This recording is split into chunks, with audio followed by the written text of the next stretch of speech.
Oke Mas, setelah kita selesai membahas perihal kenapa sih LGBT semakin eksis. Nah, kemudian ini dari point of view para komunitas nih Mas. Otomatis kan nggak semuanya itu pengen melanjutkan eksistensinya sekarang, statusnya yang sekarang sebagai LGBT. Nah, ketika dia ingin shifting, ingin keluar dari dunia LGBT, itu kira-kira hal yang perlu disadari itu apa dulu ya Mas ya? Ya kita perlu nge-breakdown akar dari LGBT-nya apa. Kenapa kok dia sampai mengalami fase LGBT? Kita perlu nge-breakdown itu. Karena tiap orang mungkin sebabnya beda-beda.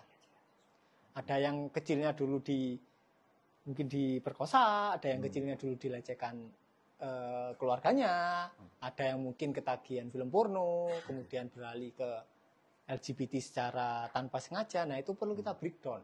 Ketika traumanya selesai, LGBT-nya selesai. Tapi kalau kita berusaha merubah kebiasaan, terus berusaha nggak gaul sama orang-orang komunitas LGBT, kita ingin keluar, pasti gagal. Sama lah kayak orang sakau lah. Iya. Misal ada orang kecanduan narkoba, kemudian caranya dia berusaha keluar, nggak ngobat itu dengan cara dia nggak bergaul sama teman-teman lamanya. Iya. Kemudian menyendiri. Dikurung sendiri. Ya, dikurung sendiri, kemudian dia berusaha nggak ngobat. Nggak lama pasti balik. Nah, kita perlu cari tahu kenapa dia ngobat. Oh, ternyata aku ngobat itu gara-gara tekanan kerja. Oh, aku merasa tertekan di pekerjaan karena aku nggak enjoy kerjaanku. Oh, aku nggak enjoy gara-gara aku ada stres dari kecil. Nah, itu yang perlu di breakdown, perlu disadari, nanti pelan-pelan pasti hilang. Karena semua kecanduan, baik itu kecanduannya berupa narkoba atau kecanduan tingkah mekanisme LGBT, ya pasti ada akarnya. Kalau akarnya nggak selesai, ya kecanduannya akan tetap muncul lagi dan lagi. Sama lah kayak orang kecanduan rokok, ya kan?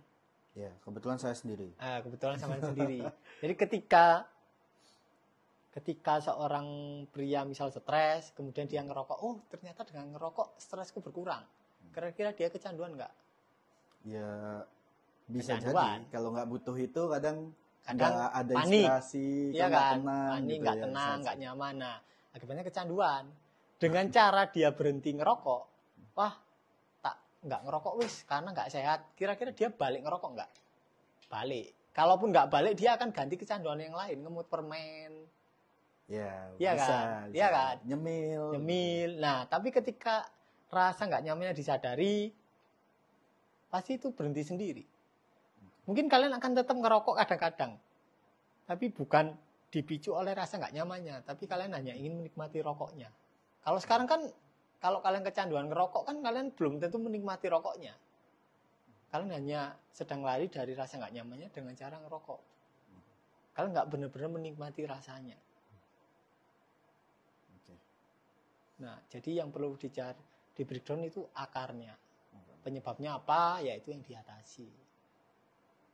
Oke, Mas. Nah, kalau dari pikiranku tadi sih, Mas. Kalau dari kelompok LGBT, semisal ini kan dia memutuskan untuk keluar untuk dunia seperti itu. Tapi karena di komunitasnya ini udah mulai besar dan mungkin secara komunitas juga komunitasnya takut kalau misalkan kehilangan anggota komunitasnya. Kemudian udah ada nih Mas yang niat banget buat keluar dari komunitas tersebut, komunitas LGBT. Tapi itu secara nggak langsung ditakut-takuti atau diancam gitu Mas. Kita untuk di posisi seperti itu dalam kesadaran kita itu kita harus bagaimana ya Mas? Nah, ya sama. Jadi harus disadari dulu traumanya. Kalau traumanya belum disadari, sampean berusaha lari dari komunitas, pasti sampean terombang-ambing. Ya kan? Oh, iya. Tapi kalau sampean sudah sadari traumanya, sampean jadi pribadi yang berani. Dan tiba-tiba ya hilang sendiri. Kayak tiba-tiba nggak ada yang nggak ada yang ngechat dari komunitas itu, atau tiba-tiba ngilang aja, nggak ada yang nyari. Nah itu Oke, oke. Nah, ini mungkin dari sisi orang tua nih, Mas. Kita sebagai individu ini udah sadar dan kita sebenarnya udah keluar dari komunitas tersebut. Kemudian kita nggak mau nih nantinya anak-anak kita itu dalam kondisi yang sama seperti kita.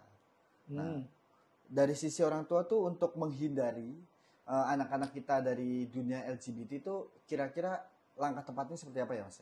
Nah, kalau sampean misal orang tua ini takut anaknya terjerumus LGBT ya. Kemudian dia bereaksi dengan cara melarang anaknya nonton film LGBT, melarang anaknya browsing internet, ketat lah intinya. Hampir 100% dia akan kena LGBT. 100%. Bahkan kalau misalnya kita kekang tuh malah makin eksplor ya. Ya kita perlu menyadari sponsornya. Oh, kita takut anak kita LGBT. Semakin kita bereaksi terhadap ketakutan kita dengan tingkah kita ngatur anak, itu realitanya semakin memadat. Oke. Ya kan? Karena kita semakin melestarikan ketakutan kita.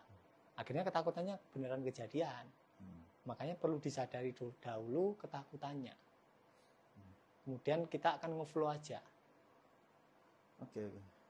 Berarti lumayan terjawab sih, Mas, gimana caranya kita keluar, kemudian menahan dirinya juga, kemudian membentengi itu dari anak-anak kita. Semoga teman-teman dari Letting In dan Naruh Pintu juga makin sadar, makin terbantu dengan apa yang kita sampaikan. Sampai jumpa di konten selanjutnya. Thank you, Mas Riko. Sama-sama.